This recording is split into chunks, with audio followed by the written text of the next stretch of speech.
Bwana Yesu asifiwe. Ni matumaini yangu muheri wa afya na Bwana amewahifadhi. Niwakaribishe tena katika kipindi pendwa cha asubuhi, kipindi kinachokwenda kwa jina la Pambazuko lenye Baraka, kila siku alfajiri. Tufumbe macho tuombe. Tunakushukuru Mwenyezi Mungu kwa wema wako na upendo.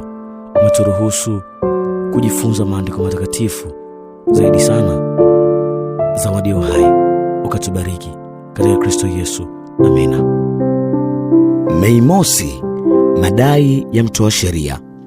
Unifumbue macho yangu niyatazame maajabu yatokayo katika sheria yako. Zaburi 119 na ule mstari wa 18. Kristo alikuja kwa watu ambao walikuwa wamedanganywa na kulaghaiwa na pepo wa tamaa.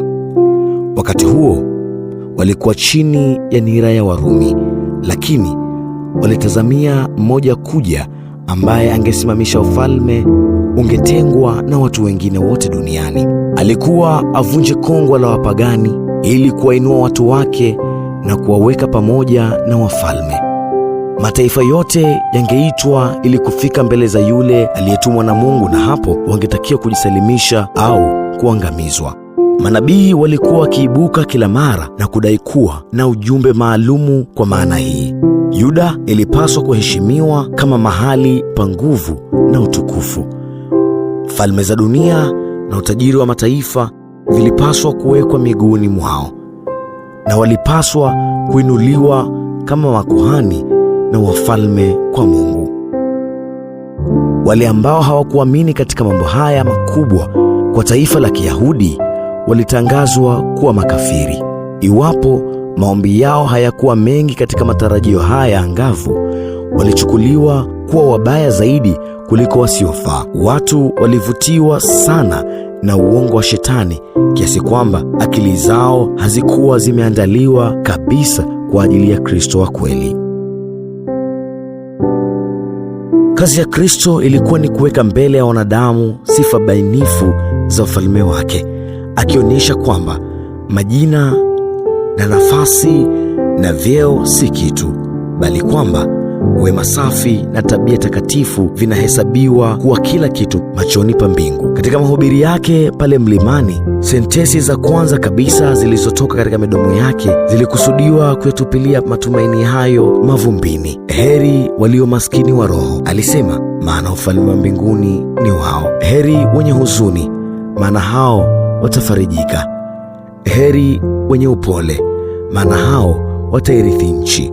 Heri wenye njaa na kiu ya haki, maana hao watashibishwa.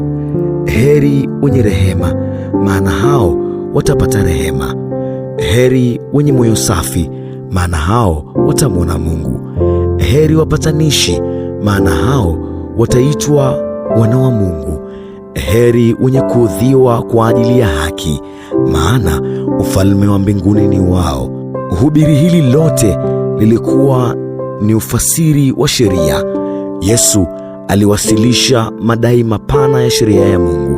Alijaribu kusahihisha mawazo yao juu ya kuinua hisia za kweli na kutangaza baraka juu ya mienendo hiyo ya tabia ambazo zilikuwa kinyume kabisa na sifa walizokuwa wakizithamini.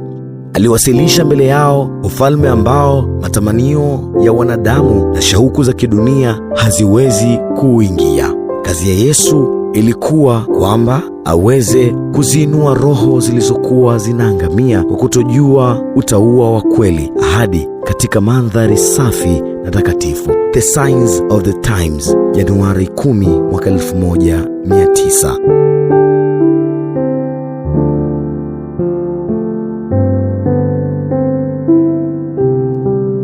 Msikilizaji, tumejifunza mengi kupitia somo hili zuri, na hapa ndipo mwisho wa kipindi chetu kizuri. Tukutane wakati mwingine tena alfajiri.